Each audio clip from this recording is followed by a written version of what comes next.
pensou se discos voadores fossem reais?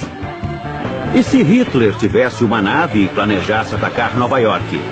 E se os norte-americanos desenvolvessem um disco voador impossível de se detectar e a CIA utilizasse alienígenas invasores como disfarce para projetos militares ultra-secretos? Hoje vamos revelar que isto é tudo verdade. Os verdadeiros discos voadores. Por 50 anos, o mundo foi louco pelos discos voadores. A loucura foi tanta que agora há mais ingleses acreditando em alienígenas do que em Deus. Este filme é confidencial.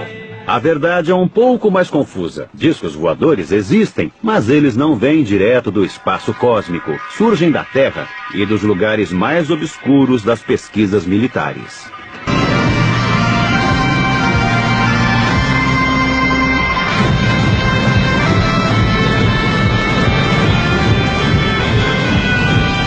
Em 1961, o mundo conheceu que seus construtores declararam ser o primeiro disco voador verdadeiro, inventado por este homem.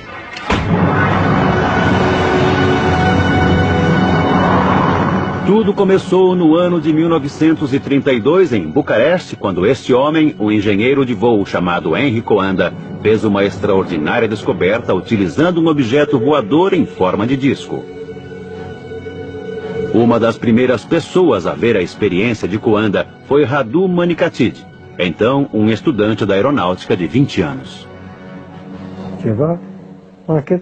O disco subiu até o teto e ficou lá. Achei aquilo magnífico. Isso nunca teria passado pela minha cabeça. Estamos acostumados com ideias mais comuns quando o assunto é voar. O jovem Radu tinha testemunhado o primeiro disco voador do mundo. E ele funcionava assim. Se lançarmos ar num objeto em forma de disco, seu curso seguirá as curvas da superfície deste objeto. O ar é literalmente sugado pela parte superior e circula por toda a parte inferior. Coanda achou que poderia diminuir a pressão da parte superior e aumentar a da inferior, provocando a levitação da aeronave. Isso ficou conhecido como efeito de Coanda. É o princípio da teoria de voo deste objeto. Era uma ideia muito simples, mas alguém precisava ter pensado nela antes. Então aconteceu algo que mudaria totalmente o curso de desenvolvimento do disco. Em 1939, a guerra explodiu, e por um longo período o mundo investiu em pesquisas de novas armas e maneiras de disseminá-las. Mas, em alguns aspectos, os norte-americanos se saíram muito bem. Eles arrebanharam o chefe de tecnologia nazista Wernher von Braun e o tornaram um valioso membro da organização militar. Conseguiram também informações sobre a tecnologia do foguete V2. Mas enquanto manuseavam seus novos brinquedos com muito mais entusiasmo do que habilidade, sabiam que havia uma enorme lacuna no novo arsenal.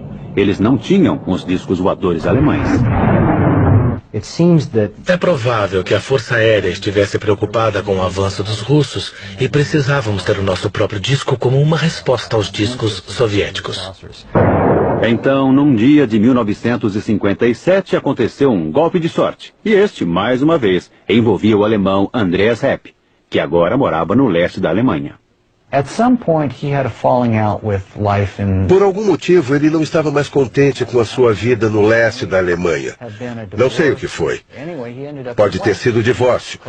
Seja como for, ele foi parar no oeste. Ele atravessou a fronteira e disse: "Olá, aqui estou.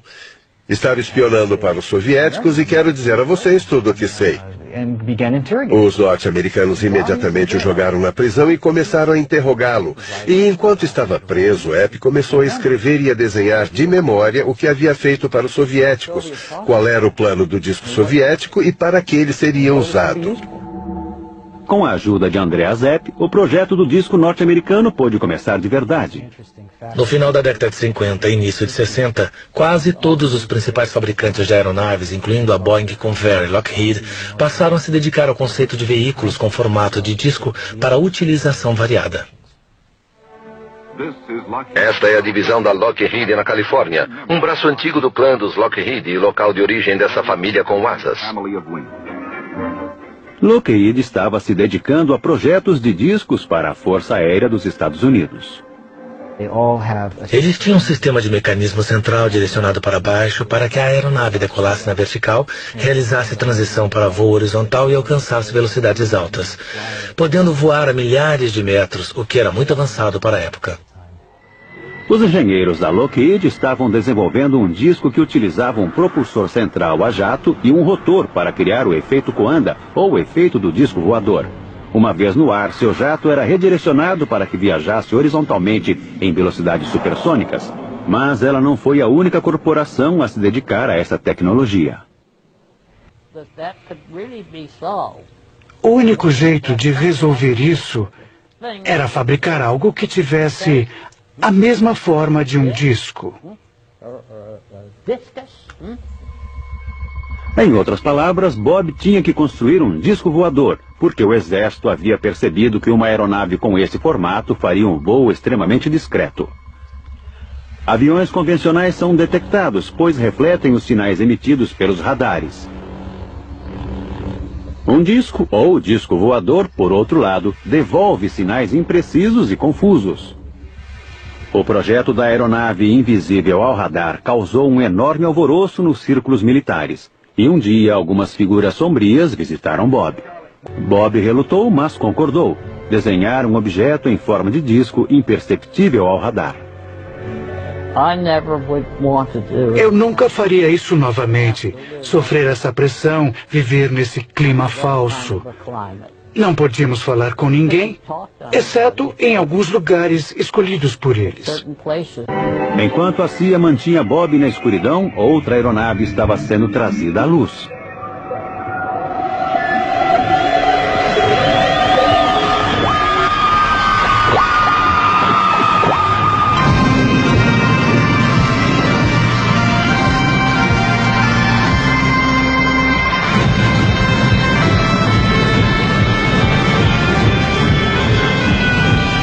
Em 1961, o mundo conheceu o que seus construtores declararam ser o primeiro disco voador verdadeiro, inventado por este homem, John Frost.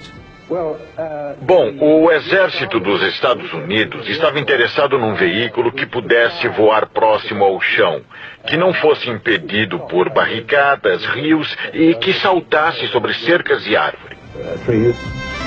Entretanto, havia problemas concretos com o Avrocar, como recorda Doug Garland, um dos engenheiros de túnel aerodinâmico. Testamos o Avrocar numa passagem subterrânea, mas era muito estável. Se jogarmos um prato ou uma calota no chão, a tendência é ela girar dessa maneira. O Avrocar tinha esta tendência. Quando o Avrocar foi apresentado ao público, todo o projeto já havia sido abandonado. Na verdade, o Avrocar não era um disco voador. Era a primeira aeronave flutuante do mundo. Era praticamente um subproduto acidental de um projeto secreto e muito mais ambicioso que tinha tudo a ver com discos voadores. Uma pergunta, acredita em discos voadores?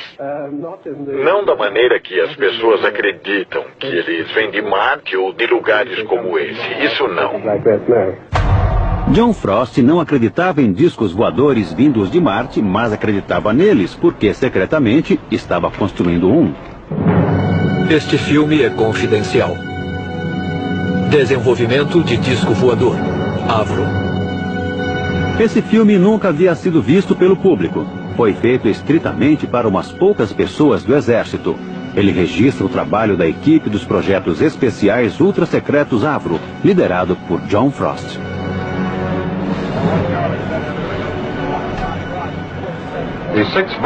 O conjunto do motor Viper foi construído pela Avro Aircraft Limited para desenvolver o sistema de força de uma aeronave de plataforma circular.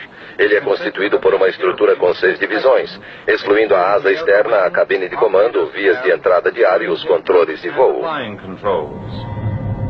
Frost estava construindo um disco voador supersônico com a potência de um enorme jato. Seu codinome, Projeto Y, ou Sistema de Armas 606A. No final, eles perceberam que haviam conseguido um considerável avanço para o advento do disco voador. E também recorreram à tecnologia do disco alemão. John Frost tinha conhecimento das pesquisas sobre desenvolvimento de discos voadores realizadas pelos alemães na época da guerra. Elas eram possivelmente a base do que ele presenciou pelo mundo como sendo discos reais. Isso foi numa época em que a CIA estava financiando um projeto de disco com um conceito muito parecido com o que ele tinha em mente.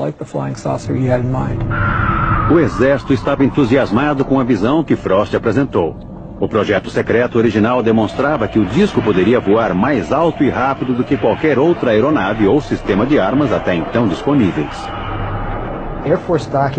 Os documentos da Força Aérea sobre o objetivo do disco são ambíguos. Eles mencionam que ele poderia ser utilizado como um sistema de reconhecimento de armas especiais. Se tivesse o desempenho que a Avro achou que pudesse alcançar, o disco seria capaz de escapar de qualquer defesa e atacar impiedosamente qualquer outra aeronave. Entusiasmado, o exército injetou quantias enormes de dinheiro no projeto. O grupo de projetos especiais tornou-se com isso uma entidade. Conseguiram um lugar na área de teste de voos e começaram a se dedicar ao que Frost via como uma forma ideal, um disco voador completamente circular.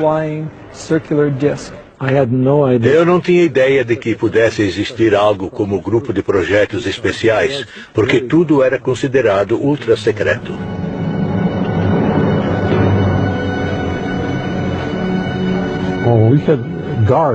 Tínhamos seguranças em todas as entradas o tempo todo.